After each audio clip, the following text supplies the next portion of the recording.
Good morning, everybody. As we go to the Chitas of today, we are holding in the book of Leviticus, chapter 11, verse number 1.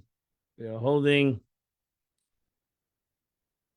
in the portion of Shemini. God spoke to Moses and Aaron, saying, and Rashi says, the Moshe, he spoke to Moshe, they should say there to Aaron, Leimer Aleim. What means to sell to them? Who is them? Rashi says that he said, the Lord said, that God says that Aaron should tell Eliezer in his summer, or perhaps it means to tell the Jewish people. Well, that's why the next verse says, speak to the Jewish people. So how do you understand to say to them? That Aaron would say it to his sons. To Eliezer in the summer who return would tell the Jewish people the laws, and that's how they learned. First, Moshe Rabbeinu said it to Aaron. Then Aaron, in front of Moshe Rabbeinu, repeated it to his two sons, and then the two sons repeated it to the elders, and so on and so forth. Israel, speak to the Jewish people, saying, "This is the animal which you're allowed to eat. We call a behemoth and all the animals. It's on the land." Now she says, "Dabel b'nei Israel, speak to the Jewish people," means to tell us that they're all equal. Relying this halacha, because all equal remain silent, accepting God's decree with love. Thus, like Eliezer in the summer and Aaron accepted the decree with love, so too we accept this decree of kosher, which is a chukkah, an animal that's kosher, that a Jew eats only a kosher animal. It's a chukkah. It's not an understandable mitzvah. Now she says the word chaya, living creature, denotes chayim, life. In the context of the passage, which sets out that the clean and unclean creatures, the meaning is expounded as follows: since the Jews cleave to God and are therefore worthy of being alive, accordingly God separated them from the uncleanliness and decreed the commandments upon them, so that through these commandments Israel would live. For other nations, however, this prohibition is nothing. There's no prohibitions eating non-kosher animals. They can eat non-kosher animals. This is a comparative physician who went to visit a patient who was incurable and allowed him to eat anything he wished. When he went to a patient who can recover, the physician imposed the restriction of diet and to ensure that the recoverable patient would live. So too the nation of Israel. The verse says these are the word Zeus teaches us that Moshe would hold up an animal and show it to the Jews which animal he's talking about. This one you may eat, this one you may not eat. You may eat the following. Even with the creatures of the water, he held up one of every species that was show and tell. Exactly showed them, and likewise the birds. He showed them exactly which birds are kosher and which birds aren't kosher. Zois chaya, the word chaya, we call a behemoth. There's like two words over here: chaya, living animals, and behemoth. So chaya is usually denoting an undomesticated animal, such as a deer. Also having to mean living creatures in general. The word behemoth denotes domesticated animals like cattle. Also has the meaning of a larger land animals or mammals. We see this from the verse which says, these are the creatures that you may eat amongst the animals of the earth, teaching us that the term behemoth includes in the more general term chaya. So chaya is a more general term for all animals, while a behemoth is a more specific kind of animal, domesticated animal, usually a domesticated animal. So this is the law called Mafreses Parsa. Any animal's cloven hooves have been completely split, and split in double hooves. That means there has to be two hooves. That not the split; it's split all the way. And which also brings up its cud in an animal. That's the animal you're allowed to eat. That says mafreses. What's the word mafreses? Mafreses, as the Targum says, sdika. It's split. Parsa In the French, it's sole hooves. Thus, the word mafreses pat is slit or cloven hooves. Shashat said, what does that mean? Meaning the hooves are completely separate, split from the top to the bottom into two nails. Targum renders matalfin tilfain, meaning split into hooves, split into two hooves sections. Because these are the animals whose hooves are split at the tops. We find animals that have split hooves, but only at the top, like a chazer. Chazer has split hooves, but it's not totally split. It's only split at the top, but are not completely split and separated into two sections, since the bottom section hoof is connected. Malagata, it brings up and regurgitates the ingested foods from its stomach, return the food to its mouth in order to thoroughly crush it and grind it thoroughly. They bring it up once or twice or three times. Animal, I think a cow has three stomachs. Gator. What's the word gator? Gator. This is the name of the name of food that an animal regurgitates. It's called gator.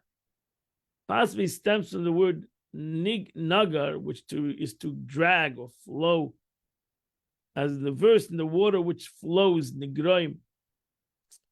For the regurgitated food falls back to the mouth.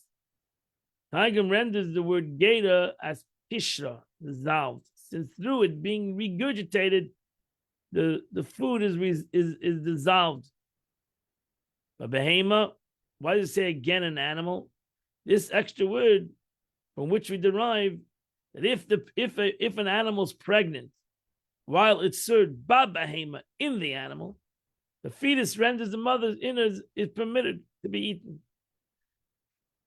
You might think that the shalya, the fetus inside of mother innards is not permitted, maybe until it's born. Come to tell us that it is permitted. Now she says, but not a clean animal. However, this negative reference is not included in the prohibition, meaning the verse, you must not eat, notwithstanding the positive statement, so that one who eats an unclean animal transgresses a positive and a negative commandment. So I want to emphasize the prohibition and the positive of eating kosher. That a Jewish person, not only when he doesn't eat kosher, does a negative aveda of eating non-kosher, but he doesn't do the positive commandment to eat kosher. So in essence, he does two sins at the same time. Verse number 4, this is we should not eat. Those that bring up its cut. Those that have cloven hooves. That's agamo, the camel. The camel maligator, the camel brings up its cut. It's not a split hooves. So therefore, camel is tummy. It's a shofan, the hyrex. Kimaligator, it does bring up its cut. But it doesn't have split hooves. It's impure to you. Sanevis, the hair. Kimaligator, it does chew its cut. But it doesn't have split hooves. It's impure to you. But it's a chazir and a pig. It does have split hooves.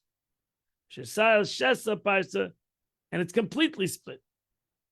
But it doesn't be good. I apologize. I said before, I think the chazir doesn't have totally split hooves. So a chazir does have totally split hooves, but it doesn't chew its cud. And therefore, it's impure to you. You're not allowed to eat from its flesh. When you go, and if you find a dead animal, a dead pig, you shouldn't touch it. Because they are impure.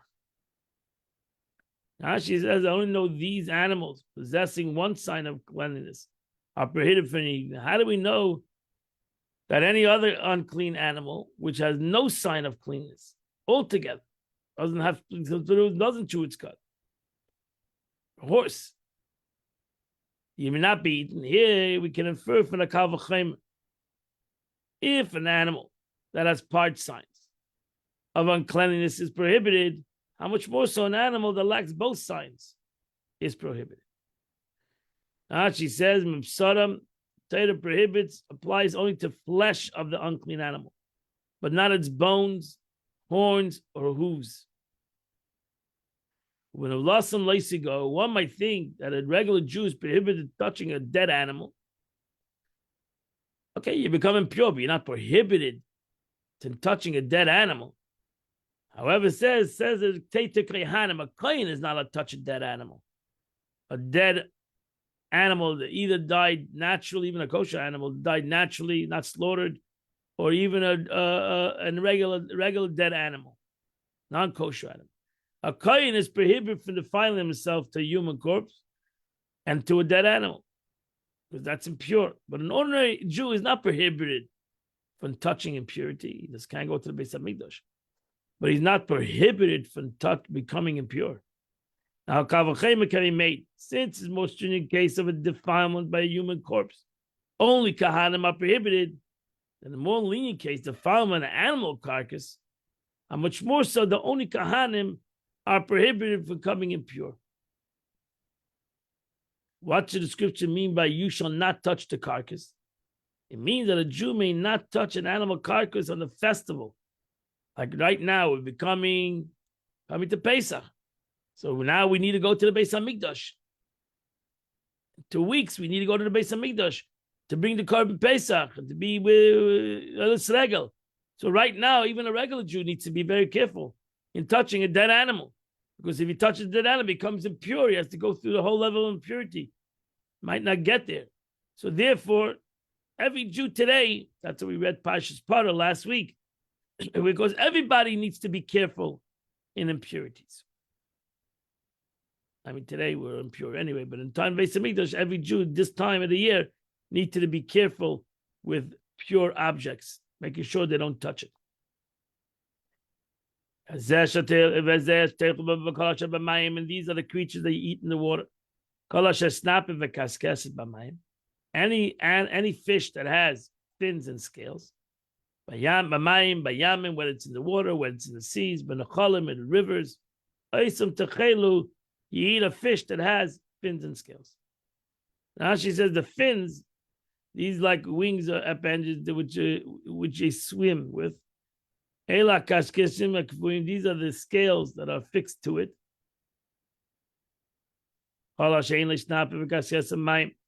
Any creature does not have fins and scales. When the seas, amongst all the creeping creatures in the water, for all the living animals in the water, an abomination to you.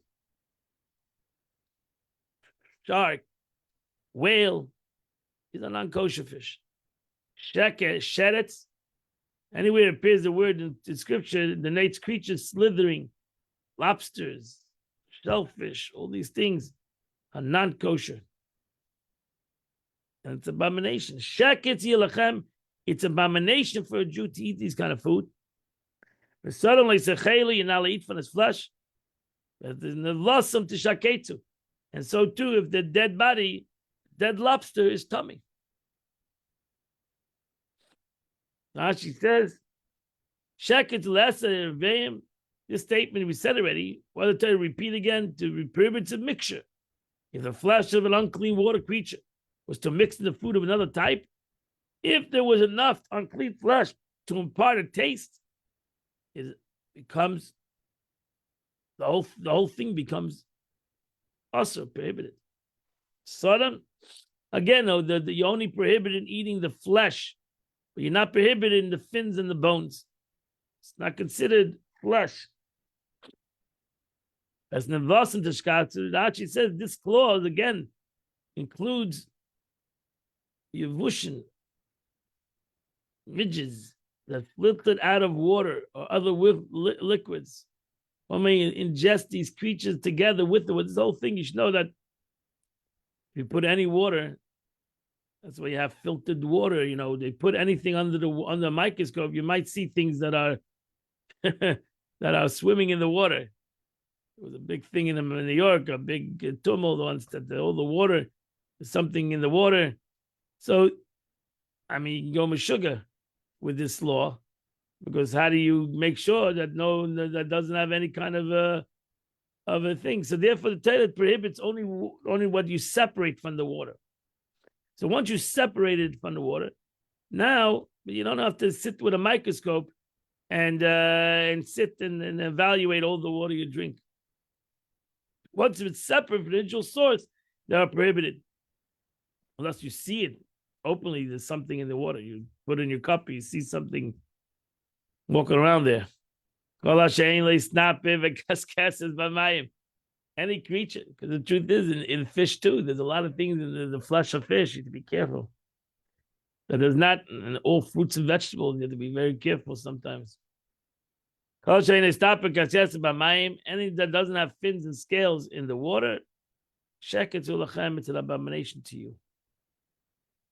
Now they say, for example, in most things, processed food, there's animals and there is kind of bugs and stuff that got into the tomatoes. You can look it up, like tomato paste and tomato juice. There's a lot of, but they were all already.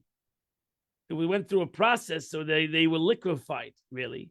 So therefore, they don't impart anything. They don't impart because the tomatoes are much more than what that little yitush was there. So we just learned before, if it doesn't give a nice and tam, you can't see the animal. It doesn't give a nice and tam, doesn't give a taste to the tomato, hopefully, then it's not a problem. Why did the Torah come to teach us here?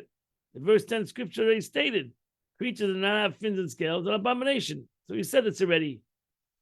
However, without this verse, I might think that the water creature is permitted only if it brings up a sign of cleanliness, namely fins and scales, into dry land. But if it's shed in the water, there is a fish, a certain fish that is born with fins and scales, and they lose it. It disappears. The scripture tells us here, any creature does not have fins and scales in the water, but it had them while they were in the water, even if they shed them at its emergence into the lion land, is still permitted. So there have to be a fish that it never had fins and scales.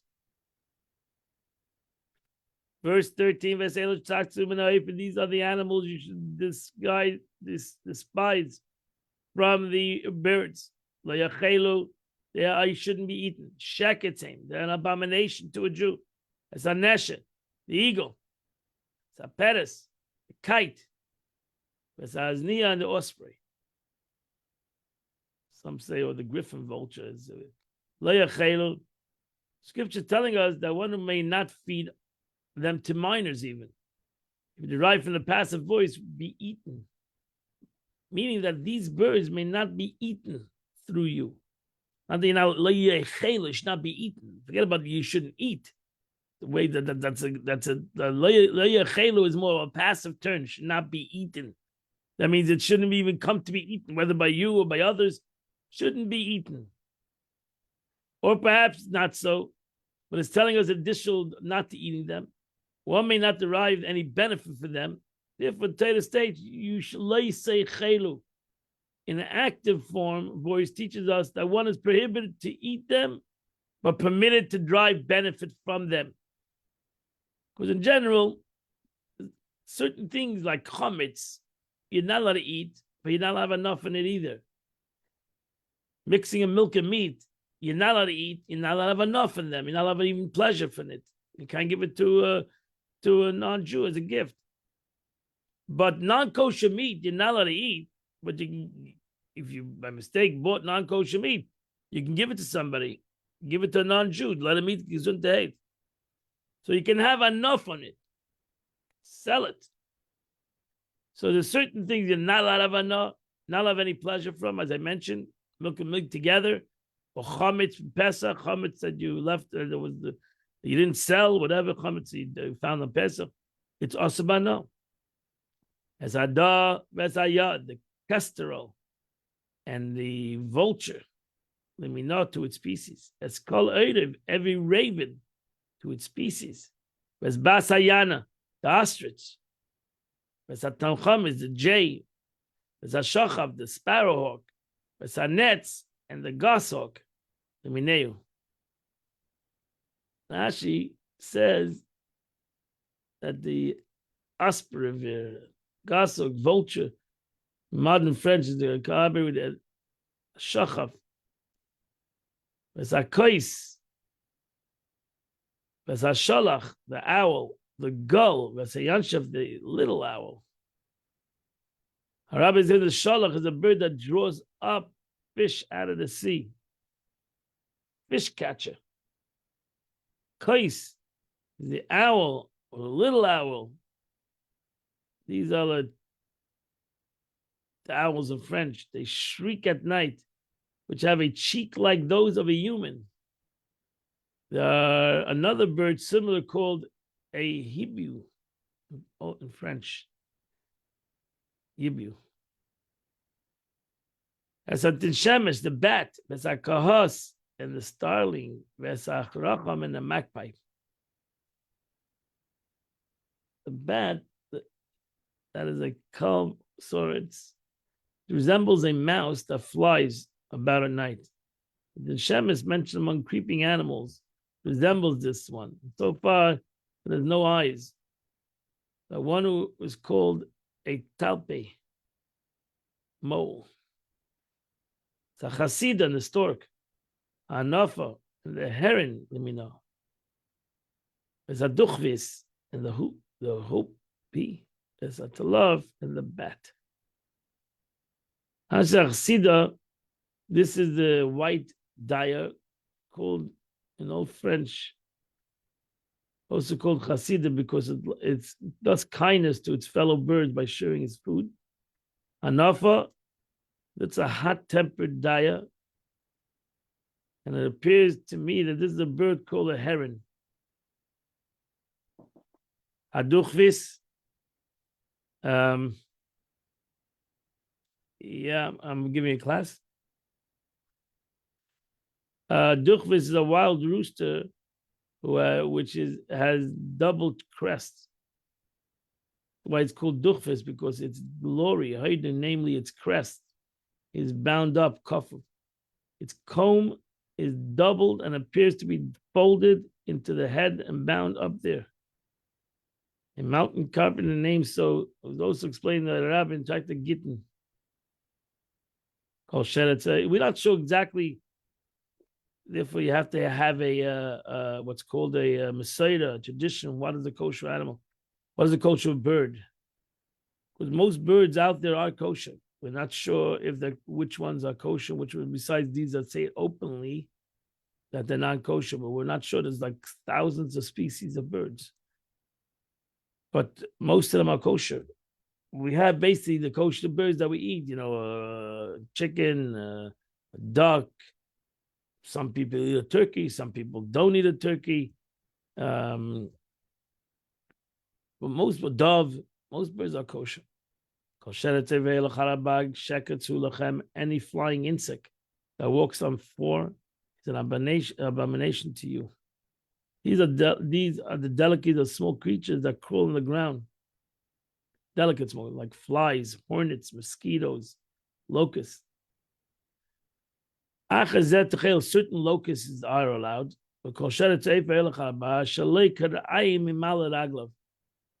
However, the all flying insects that walk on four legs, you may eat from those that have joints, legs like extension above its regular legs, like certain grasshoppers, which they hop on the ground. They have four legs. Above meaning, I could name their neck. It has two leg-like extensions besides its regular four legs. When it wishes to fly or hop on the ground, it bolts itself burning on these, and they jump for these two long legs. We have many of these sorts of flying creatures called langostas, sea locusts. But we're no longer proficient in identifying which ones are clean and which ones are not good. We're not sure exactly which grasshoppers are clean. Therefore, most Jews don't eat grasshoppers. There are 4 signs of cleanliness enumerated regarding the creature that has 4 legs, 4 wings, which have joint leg-like extensions described above, and its wings, and number 4, wings that have covered the majority of the body. All of these signs are needed to found the creature amongst us today to find exactly the right locus that is kosher.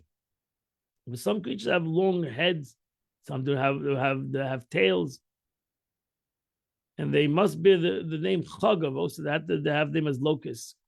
Because there is a requirement, namely, which type of fish is called Chagav and which is not. We no longer know how to distinguish amongst them. But there are certain Jews today, Sephardic Jews in Israel, that do eat locusts. They claim they have on a Seder, they know exactly what is a kosher locust. All these locust categories, you may eat the following. It's the red locust after its species. And the yellow locust after its species.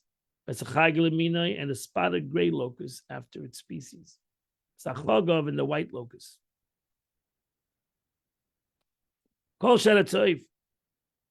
But any other flying insect, that has 4 legs, it's an abomination to you.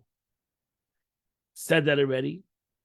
It already says any flying insects that walk on 4 is abomination. Why does it repeat it here? Come to teach us that if it has 5 legs, it's clean. Only if it has 4 legs. If you find an insect that has 5 legs, it doesn't go into this prohibition. Verse 24, and all these you will also not become unclean. This is, you see, the laws of impurity are very difficult. There are many levels of impurity. And over here you have, because how is it possible? Everybody touches dead fly, a dead mosquito. I mean, if you hit your hand and you kill a mosquito, now in essence you killed the mosquito, and now you become tummy because the dead mosquito makes you tummy. So therefore, it's a level of impurity. And what happens now? You have to eat you become unclean till the evening. So you have to go to the mikveh by the evening, before the evening. Will come to clean the animal that is enumerated below. The touching there's an uncleanness. You commanded to become, and that you're commanded to become unclean. Whoever carries their carcass, has to immerse his garments, and he becomes unclean until the evening. She says any place in scripture that mentions tumas masa, uncleanliness required by carrying an unclean item, it is more stringent than the tumas naga, uncleanliness required by touching. So we have 2 kinds of tumas: touching, carrying, eating. And so for requires immersion of garments in the mikveh, in addition to immersion of a person. So we have different levels of tumah.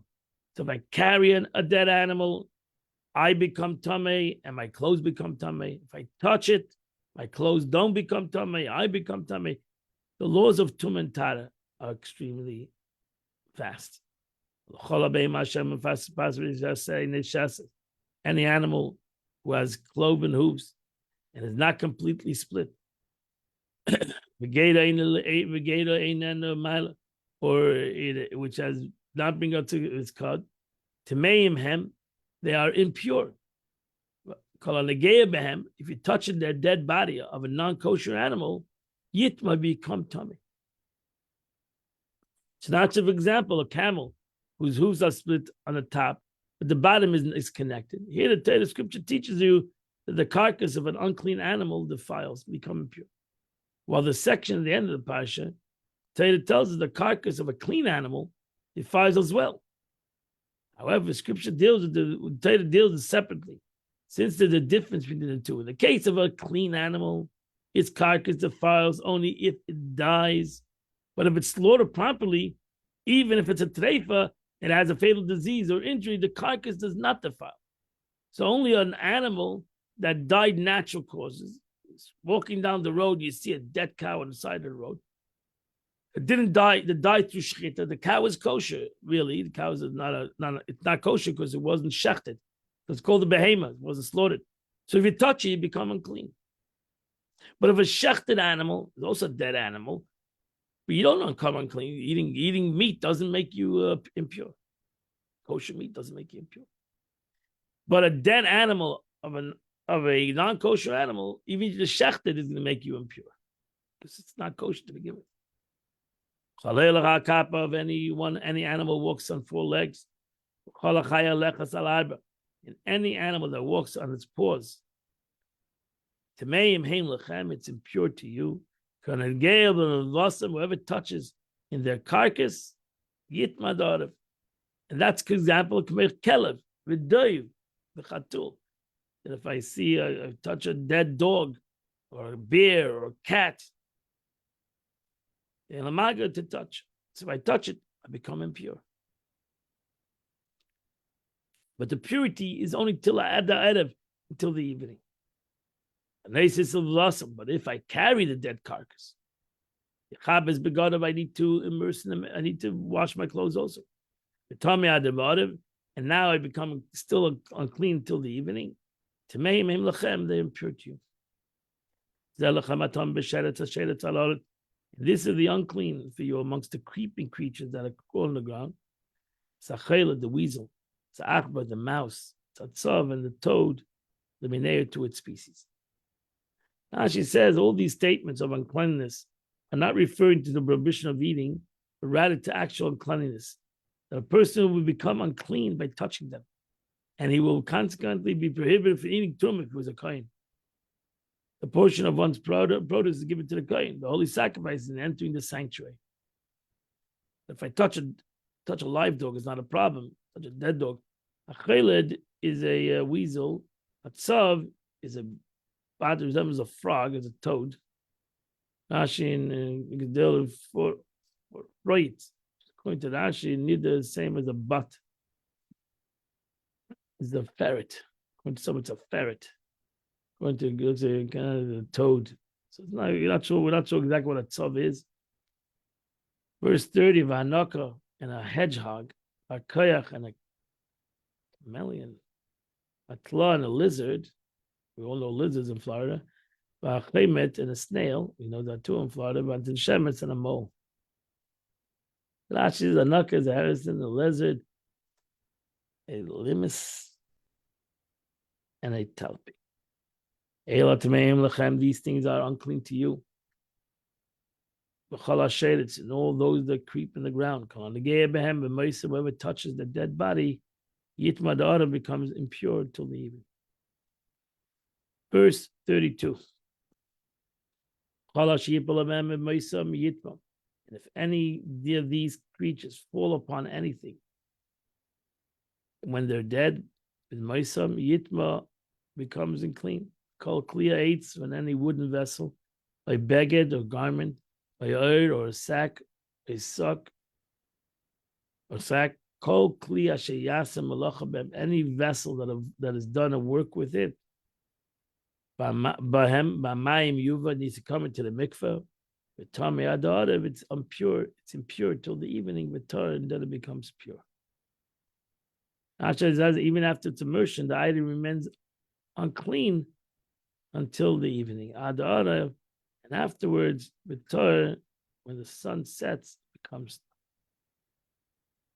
That completes the Chumash for today. Now go to the Tanya of the day. We continue the 38th chapter of Tanya. Alter Rebbe now goes on to discuss two levels of Kavanah. The higher one, which is comparable to the soul of man, as Alter Rebbe ended, that in man itself, you have two concepts. You have the medaber, which is symbolic to the godly soul, and you have the chai, which is symbolic to the animal soul. So there are ultimately need to be two kavanas, two different kavanas, contemplations for these two levels, these two souls. So the first level, the first level is a person discerning enough to know God. There's those who have the capability, their spiritual minds. There's Beina Migdalasi is barak to reflect on the greatness of God. And through his contemplation, certain people have the capability that through their contemplation, that they can create Yira Ilah, a lofty level of fear, the Meichai in his mind, the love of God, the Kala Yamani in the right side of his heart, Shebelibe, the seat of the divine soul's emotions. Liev's nafshi tzemeil Hashem, which creates that his soul has a great desire to God. The dafka by tekliftim, you have certain people who have this capability to basically awaken up their neshama through their contemplation, because they have a very deep relationship with their soul. Al dei kimatera mitzvahs, so they awaken up the godly soul through the contemplation and godliness. They can awaken up their godly soul, and now they have avas Hashem. They love God. They do everything what God says, and they have yiras Hashem, not to do anything God says not to do. Al dei kimatera mitzvahs she'am shochas oras ein tzei al nafshay, which is the extension, the illumination of the infinite light of God upon one's soul, by which one may cleave to him. So the Eibishter gave us Torah mitzvahs, that we should be able to connect to him, to have a revelation of godliness in our lives. But that comes through a person who has that capability to make that connection.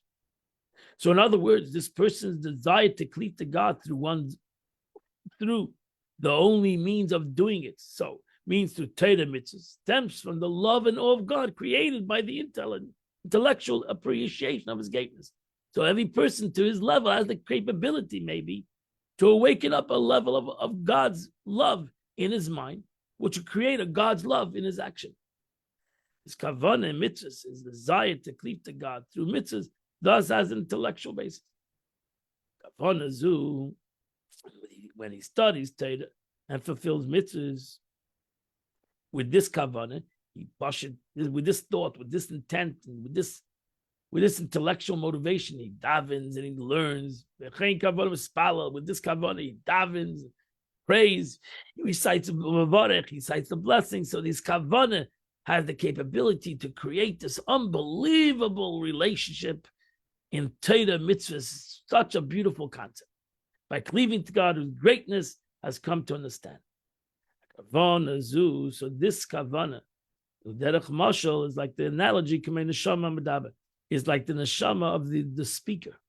Shu bal seichel, we talk about a person that is very intellectual. Ubechira, he has his own free choice, freedom of choice. He has self-control. He has total relationship in his mind, and he has understanding and discern. Talking about a lofty individual. With das yidaber, and he speaks with knowledge.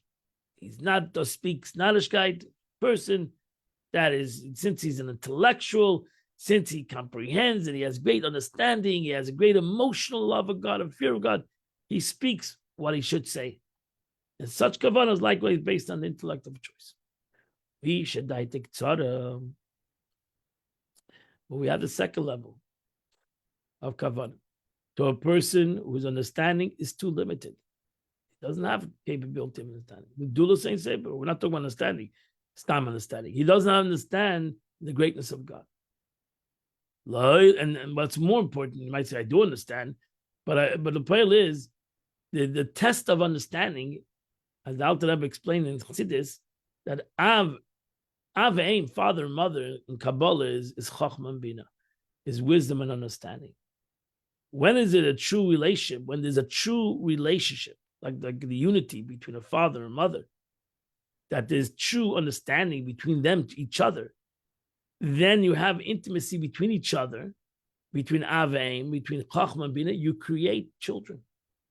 The Alter Rebbe says, if there's true, which is Das, there's true unity between my wisdom and my understanding, that has to have children. Has to create children. What is the children of Avein? What's the children of Chachma and Bina that is united through Das? Is Avas Shamir Hashem. It has to be natural. If I have true, that's why the person has a contemplation. We're talking about the first level. Person that truly understands God, he has true concept of Chachma and Bina and godliness. He automatically has Avas Hashem, Yiras Hashem. He has love of God and fear of God. Problem is, most of us don't have that great, maybe I'll tell myself, I don't have the great contemplation. My mind is not so big. And therefore, I struggle with my Ava. That's why we struggle with Avas Hashem, Yiras Hashem. Because with the Aveim, the father and mother of my children, my Ava and Yira, the love and fear of my children, my emotional is not so good, not so strong, because my Aveim, the unity of my father and mother, my chokhmah and bina, my wisdom and understanding, is not totally there. So I don't have children. So therefore, I don't have the capability of rebirth of Ava and Yira. To create out of his understanding, creation of love. I'm not creating love. This godless living, because why? Because my chokhmah, my bina, not so great. And I can't have the child, the second child, with his awe of God. The meichu v'facha believe it. In his mind to dread God in his heart. So his level of understanding is inadequate to create a palpable spiritual emotion, true spiritual emotion. So since when the observance of mitzvahs, it continues the love of God, and refraining it from sin is continuing a fear of God, how can one who can't evoke these emotions become, because of his limit of understanding, fulfill mitzvahs, Torah mitzvahs with what motivates him?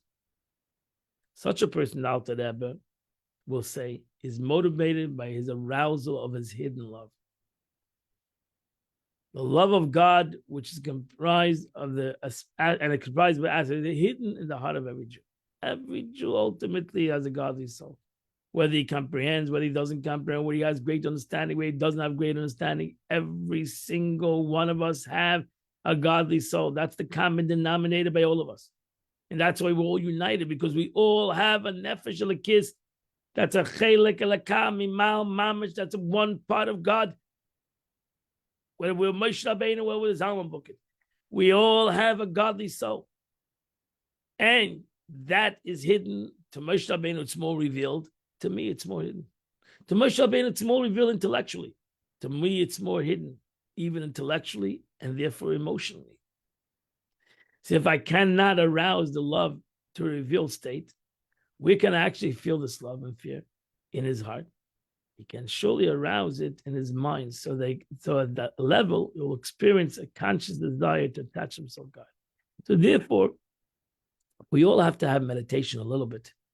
To whatever level of understanding is, you cannot say, I can't meditate or cannot understand because I'm not Moshe Rabbeinu, or I'm not the Lubavitch Rebbe, or I'm not even somebody else that has understanding greater than me. Every single one of us needs to think about God. The Rambam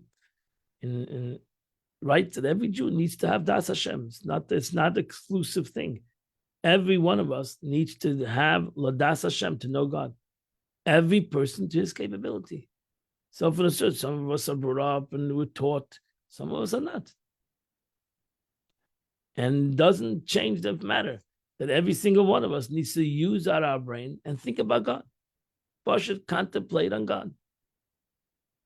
And whatever that arouses, and whatever that awakens up within me, that's what awakens up within me. That's my obligation. I'm not here to be somebody else. I'm here to be myself. And each and every one of us needs to awaken up through our das. So you're right. It's going to be very limited, but it's me. It's my limitation. It's me. And my obligation to love God and to fear God is not to have somebody else's love of God and fear of God, or somebody else's intellect in God. My obligation is my intellect in God, my capacity, my capability, according to the way I was taught, according to the environment. There's a lot of things that either let me or don't let, or hamper me from understanding God and having this situation. Everybody's different.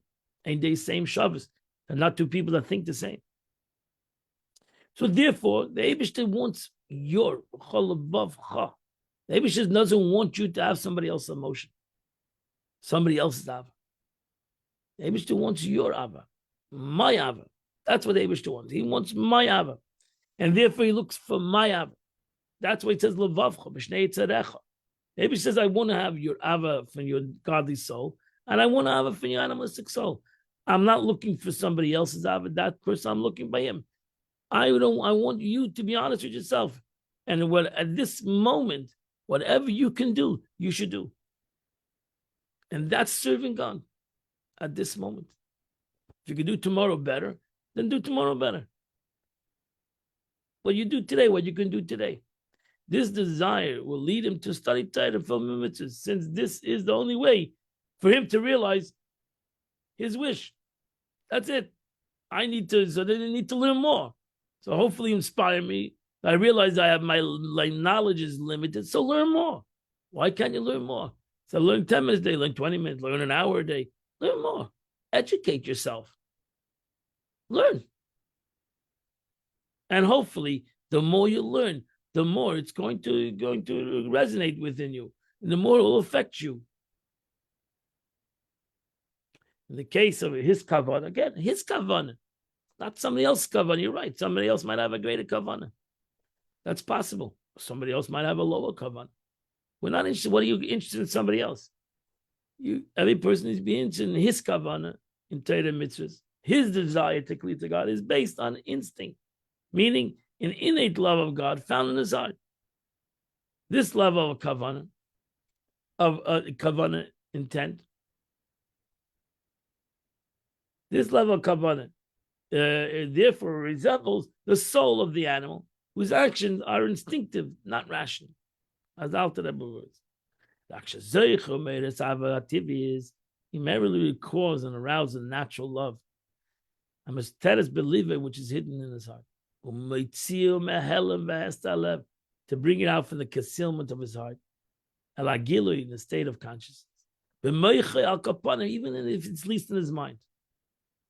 Even if he cannot arouse, reveal feeling of love in his heart, surely he can summon a mental conscience. He can arouse it in his mind. So he has there's two kinds of ava, really. There's the ava in the intellect, and there's the ava in the emotion. It's two levels. We have a ava intellectually, and then we have a ava emotionally. And we have that in our daily life. We have certain avas that we have intellectually to our people, and then we have a certain ava that we have instinctively to our family, which is different love. Ava, it's not intellectual ava. It's ava that is. It's a natural ava that you love your family normal. Then you have friends. You love them too. It's more of an intellectual ava. You love them because they're good people. They help you. You enjoy each other's company, etc. So you have an intellectual ava. Really, you should bring up an intellectual ava. Really, we should love everybody unconditionally, which is we should feel every Jew is the family. That's what ultimately everybody in the world. But that's not always available. That's not always there. It's hidden. So therefore, she would say, so that his will in his mind and the recess of his heart should approve and consent with complete willingness and perfect sincerity. Therefore, this ava, this intellectual ava, you shouldn't diminish it and say it's nothing, because this intellectual ava gives a yid mesiras nefesh. Most Jews in the world were mesiras nefesh for Yiddishkeit, for another Jew, not because they had great feelings. They didn't even know the other Jew. They didn't know Torah mitzvahs. They gave up their life for Torah mitzvahs. They had no idea what Torah mitzvahs was really, because they were not so intellectual. It's therefore that they conjured in their mind the love of God and the love of mitzvahs, or the love of a fellow Jew, that they were ready to make nefesh for another Jew. Is you see the greatness of their awakening up of their nature. Don't diminish. So just like the great intellects, you find actually that sometimes the great intellects have a greater dilemma of mesiras nefesh than the simple Jew. Because a simple Jew sometimes has the capability of revealing his instinct greater than the intellectual person. It's a intellectual person, the more intellect you have, the more it's harder to reveal one's essence, because everything is intellectual. And that's why, as Baal Shem Tov said, I said it many times, the Shem Tov, the Mashiach is going to reveal the greatness of simple Jews. And majority of Jews that were mesiras nefesh through history, because they were Jews, were simple Jews. But not, majority were not great tzaddikim. Majority were simple Jews.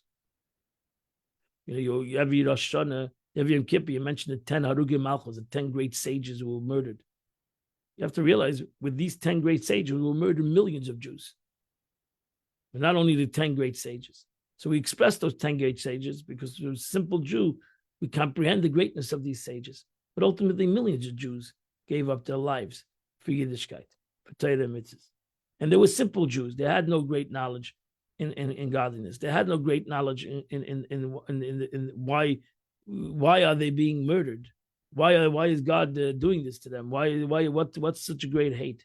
And sometimes that's, the simple one of us are hard to comprehend these things, but we're ready to give Moshe Nefesh. We're ready to have self-sacrifice. Why? Because we're Jews. And for us, sometimes it's very simple to go to the essence of things. You know what? I don't comprehend, but I know what I am. I know who I am. And what am I? I'm a Jew, godly soul. Might not comprehend it totally, but it is what it is. Just like my family is what it is. My love to my family is what it is. I don't have to sit and contemplate to love some of my family. It is what it is. My family. You can't choose your relatives, as they say. But so too, I can't choose God either. I don't choose God. I love God because I'm part of God, not because I chose him.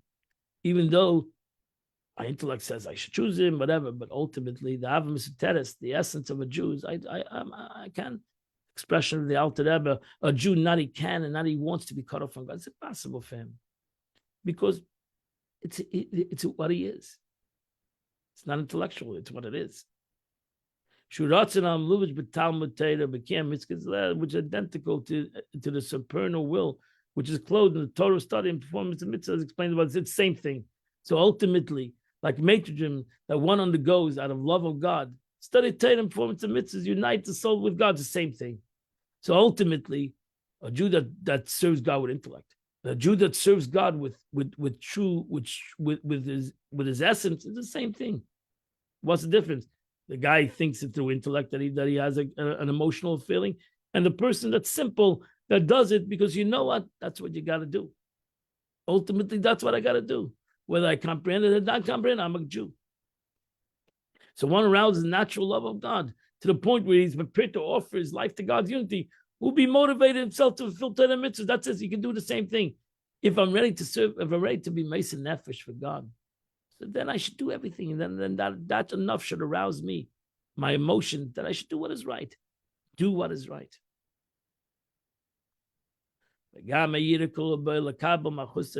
And so too, the concept to do what is right, awakened up from my essence, should also awaken up the concept I shouldn't do what is wrong. I shouldn't do what is wrong.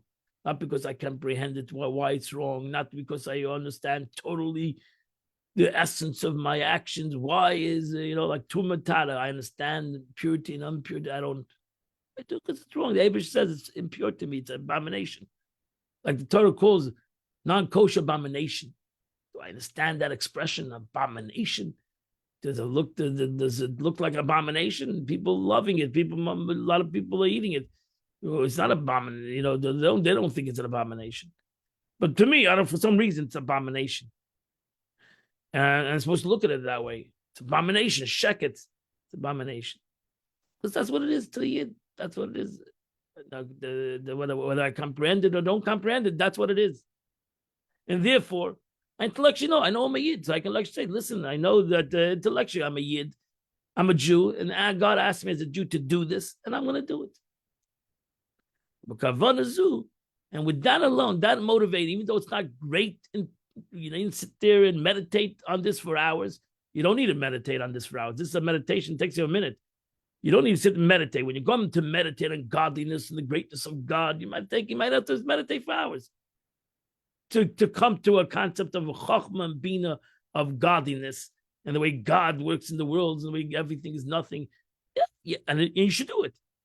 But the meditation that I'm a Jew, because I know I'm a Jew, and I have a godly soul, and because of that, I should do what is right, and that shouldn't take you that long. That shouldn't take you that long to do. It should take you to, so that's alone through this kavanah, which is born because it's an innate love. It's not something I comprehend. So I cannot sit and meditate. It's something I can't comprehend. So it takes me a minute to know the truth. I am a Jew, and I have a godly soul, and I'm connected to God. I want to be more connected to Him. I don't want to be disconnected, and that's it. The Abish said this abomination. It's abomination. End the story. So one turns away from evil by refraining from sin and does good.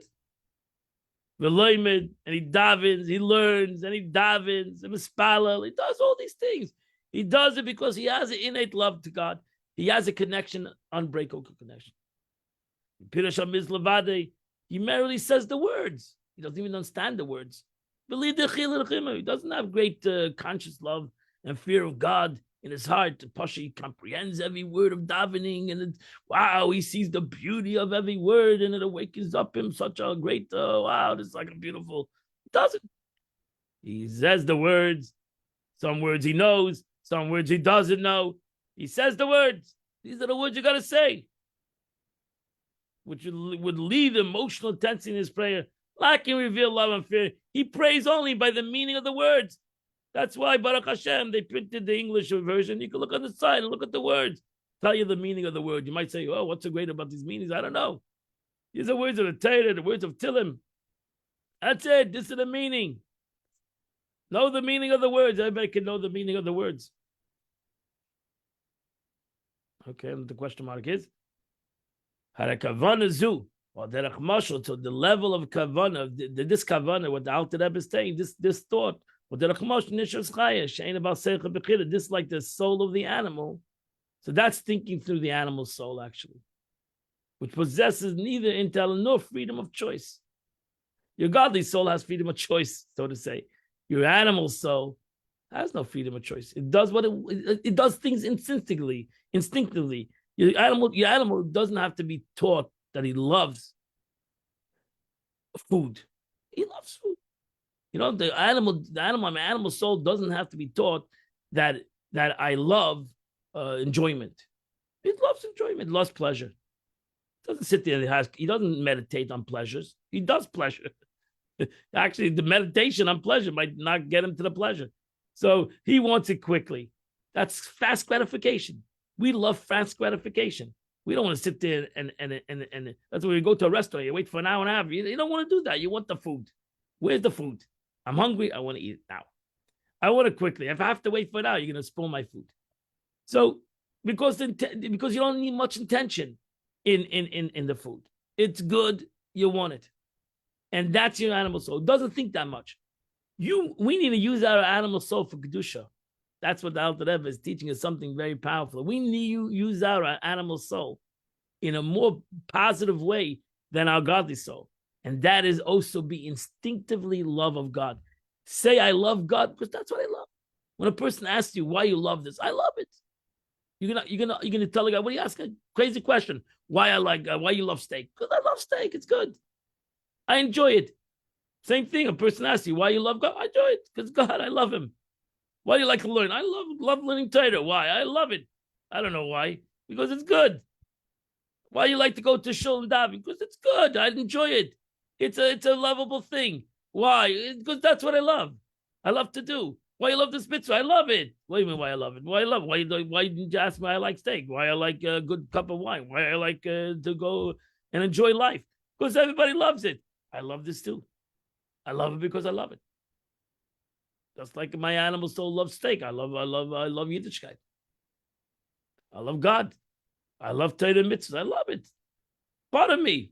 It's part of my existence. It's above knowledge. So actually, I'm using out the negative, what everything says. Oh, you have an animal soul. You have an animal soul. Oh, be worried. No. Actually, it's something positive in the animal soul. And that is that you can love the Eibishter without any intellect. You can love the Eibishter because you love him, because you're part of him. So how can you not love him? Some people say, "Well, you love your family." They're terrible people. I love them. They're my family. I love God the same reason. Just like my family is part of me, God's part of me too. So how can I not love him? It's impossible to not love him.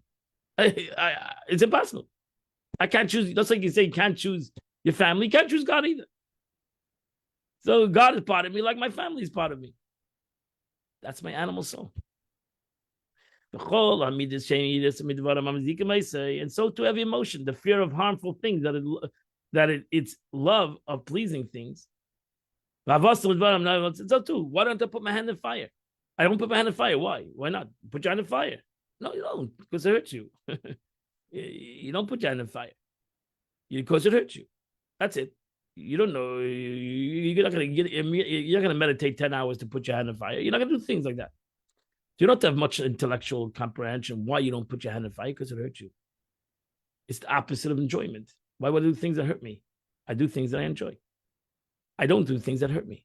Same exact thing. Use your my animal soul for the same exact thing. I do Torah mitzvahs because that's part of me. I don't do an Aveda because it hurts me. It's against my existence. Why would I do it for? Why do I do things that are against my existence? And this all comes from your instinct, not because of great understanding. So to example, the natural love and fear hidden in the hearts of every Jew. They too are not a product of intelligence or choice. They are inherited by our ancestors. It's like a natural instinct in our soul. What a beautiful, beautiful interpretation of the Alter Rebbe. Mamish, it's mind-boggling. As mentioned above, Alter Rebbe explains that the patriarch bequeathed to their descendants an eternal inheritance, a divine soul which instinctively love and fear of God, because this love is merely instinctive and natural. Its functions as a motivation for the fulfillment of Torah mitzvahs is likened to soul of an animal. To summarize, both the performance of kavanah mitzvahs are divided in two categories, and you should do both. So I'm not taking the Alter Rebbe is not taking away from either one. Two levels of performance of the two classes of the body, creatures and innate beings and plants. A, mitzvah performed by action. B, mitzvah performed by speech. That's the difference between a rock, so to say, and a vegetation.